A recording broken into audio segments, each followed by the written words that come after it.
What's the good word, y'all? DKB here. So we have former wide receiver and playoff star for us, as well as previous Super Bowl champion with the Steelers, Santonio Holmes, have some recent comments regarding not only the Steelers, but in our particular case, the Jets, and what he feels like their playoff chances look like for this team. So I will run through the direct quotes.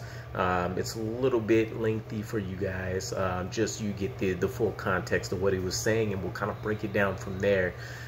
So he mentions, first and foremost, the New York Jets have to stay healthy. We have to keep our main core guys healthy, whatever that takes, whether it's getting down, whether it's throwing the ball out of bounds early, whether it's avoiding the next hit, tackling the right way, keeping your head up, whatever it takes. Playing with professionalism in mind will allow you to have a productive season with the culture, just allowing these guys to go out and have fun. Let them be free. Let them put points on the board. Let's light the city up. Let's get everybody excited. Let it all just come out at the beginning of the season and keep it rolling, because I love to see some wings fly high in MetLife. Starting off with the division, it's tough when you're dealing with Buffalo and New England. Buffalo is up and coming. New England is becoming reestablished, and you've also got a hard-nosed Miami Dolphins team that can win with the best of them. So as far as the Jets making it to the playoffs this year, man, very slim chance. But I'm always going to root for the New York Jets, and I hope that they make it. So that's his full commentary regarding the Jets and what he feels like they're at. Obviously, the key piece there is that he feels this team needs to be healthy for there to be any kind of semblance of a chance. And when you look at it before the season even starts, we have injuries that are being worked through by both starting tackles on the offensive line.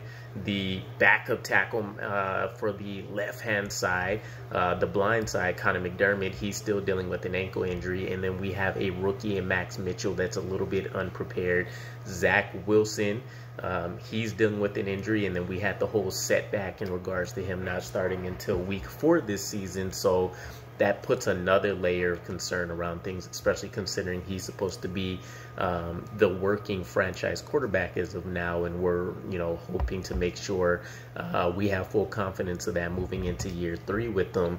And then luckily for us, that's really the crux of a lot of our concerns. It's all on the offensive side, though, which is easily the bigger point of emphasis to focus on and take a look at and say, okay, the defense should be much improved with what we added there. The offense should be as well, but there's so many more unknown pieces just because of that developmental curve. So the health is definitely one that's going to be a season-long conversation for us as we keep it pushing.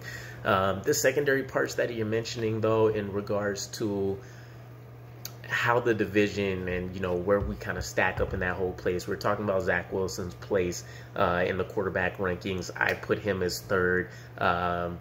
Gunny Gumbo from New York Situation Report placed him as number 2, with Josh Allen right at the top, Zach Wilson behind him, and then I believe it was Tua and Mac at the bottom. And in my case, I feel like it's Josh Allen, it's Tua Tagovailoa, I think I mentioned, and then it's Zach Wilson and Mac Jones. So it's interesting just because we've seen Miami turn into a really dominating team from week to week, even during some of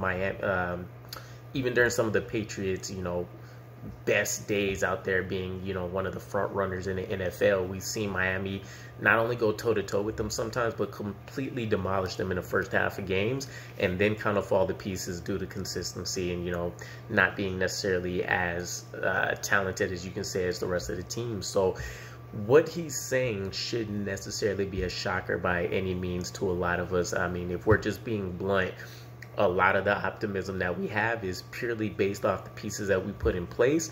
We're hoping everything melds together perfectly, and we see this recipe come together and become something sweet for us to kind of deal with for the rest of the season. But it is literally just that. The word potential is going to be thrown around so much this season until we can actually go out and the talent that we have on paper, go out there and prove that we can translate that to W's.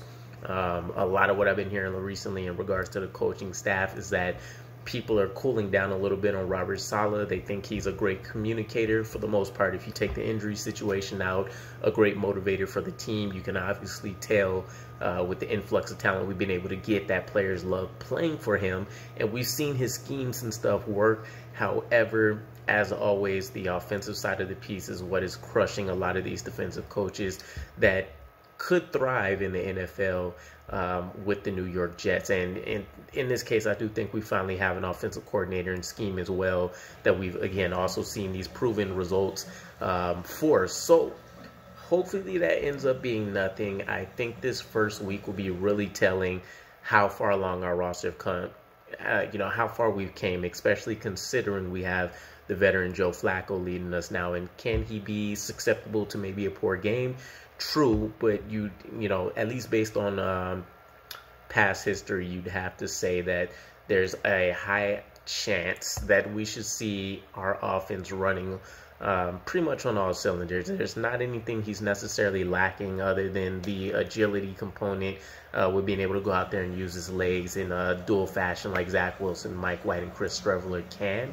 But in that same token, as a pure pocket passer for the most part, he can still go out there and do some exciting things in his offense. So it's interesting to see. Let me know what your guys' thoughts are. Do you think Santonio Holmes is crazy with this, or does he have some legitimate concerns here about the New York Jets and maybe where we're falling on the totem pole as still being in the bottom tier maybe of the NFL, although we do have a lot of the talent that says that maybe we can play above that level. So let me know what you guys' thoughts are in the comments below, and I will catch you guys again. Peace.